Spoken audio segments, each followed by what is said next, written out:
Syrian rebel leaders say they are now in full control of the strategic city of Homs after government forces withdrew. The city's capture leaves the road to Damascus open for the main rebel offensive from the north, while opposition factions in the south are already on the capital's doorstep.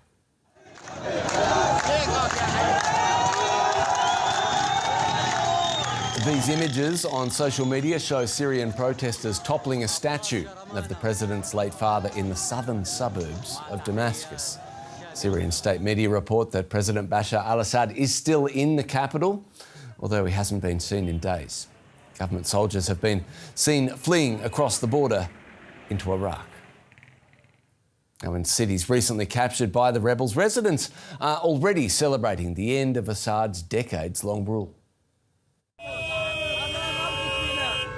There's a celebratory mood here in Hama. It was only 2 days ago that Islamist-led rebels captured the city from Syrian government forces. Residents are keen to reclaim their city from the grasp of President Bashar al-Assad. The lightning pace at which rebels are marching across the country has taken many by surprise. In less than 2 weeks, opposition forces have taken control of vast swathes of the country, including major cities like Aleppo and Hama. There have been reports of mass defections from the Syrian army across the country, including in Damascus. The shifting front lines of this civil war are also bringing wider geopolitical divides into focus. Russia, one of Syria's closest allies, denounced the rebel advances. We are very much sorry for the Syrian people who became a subject of another geopolitical experiment. We are absolutely convinced of inadmissibility to use terrorists like Yat Tahrir al-Sham to achieve geopolitical purposes. The president of neighbouring Turkey said change was in the air. Everyone must see and accept this truth. There is now a new reality in Syria, politically and diplomatically. The United Nations reiterated President Erdogan's point of view. The need for an orderly political transition has never been more urgent, starting with the urgent formation of inclusive and credible transitional arrangements in Syria. With the rebels tearing down statues in Damascus's southern suburbs, the Syrian army says it's created an impenetrable military cordon around the capital. Events are moving fast, but momentum is on the insurgent side. For Bashar al-Assad, it looks increasingly likely that his days as president are numbered. Aaron Zellin researches Sunni Arab jihadi groups in North Africa and Syria at the Washington Institute for Near East Policy.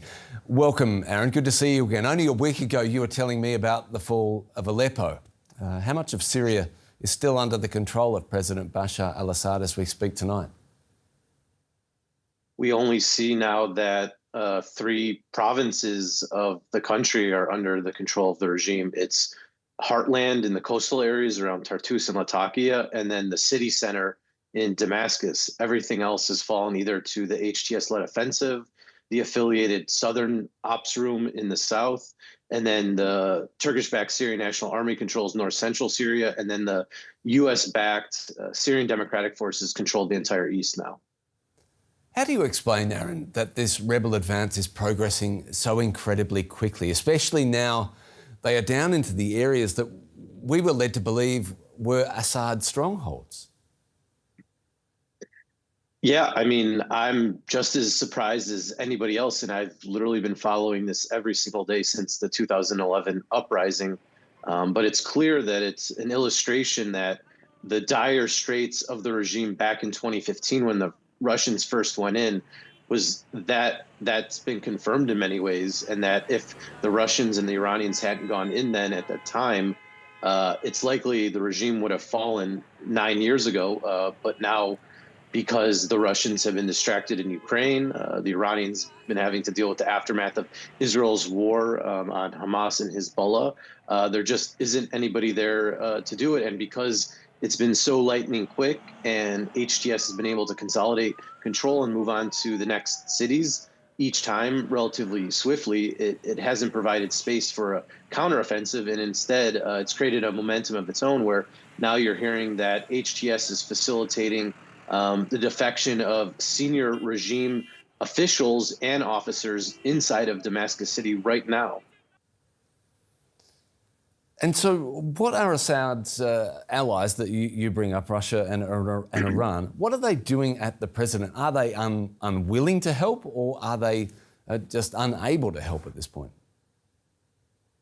I think that in the beginning, they thought maybe they would have more time to create some form of counteroffensive, but because everything has been going so swiftly, you see kind of a fait accompli happening where in the last day or two, you saw Russia calling for civilians from Russian civilians to leave Damascus. You see that their Navy ships have left the ports in the coast so that they wouldn't get hit potentially by the rebel forces. And then Iran and its proxy networks have fled across the border in Iraq as well as Lebanon. And so now it's just the shell of the regime itself. And the question is, how long will this take, and whether it'll be a peaceful takeover of Damascus, or will there be some level of fighting between now and then?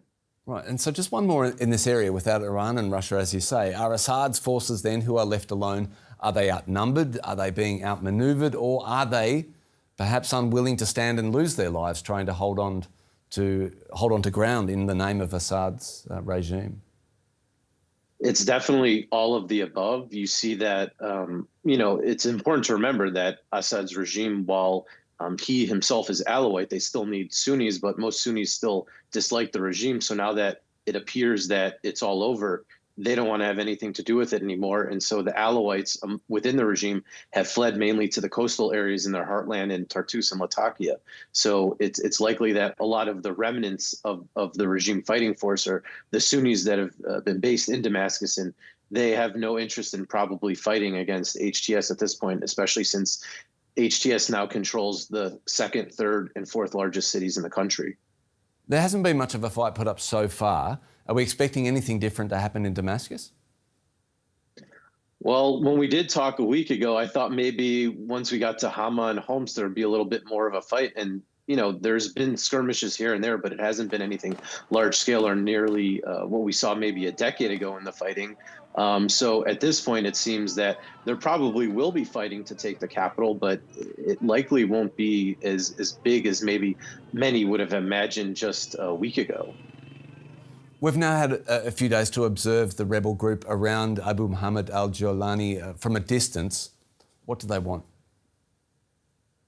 They want to be the new rulers of Syria. Of course, it'll be in a different manner than what the Assad regime has been doing. Obviously, the Assad regime follows this Ba'athist Arab nationalistic ideology, whereas HTS, their acronym, are conservative Islamists. So they'll try and rule based off of their interpretations of Islam, especially as it relates to minorities within the society. But generally speaking, we have an 8.5-year track record of them governing Idlib in northwest Syria now, and they've primarily just been focused on, giving services and delivering goods as needed to the local population. And it hasn't been anything along the lines of what, say, we've seen with, the Islamic State or Al-Qaeda, or even, governments like in the Taliban's Afghanistan. It's still a conservative Islamist regime.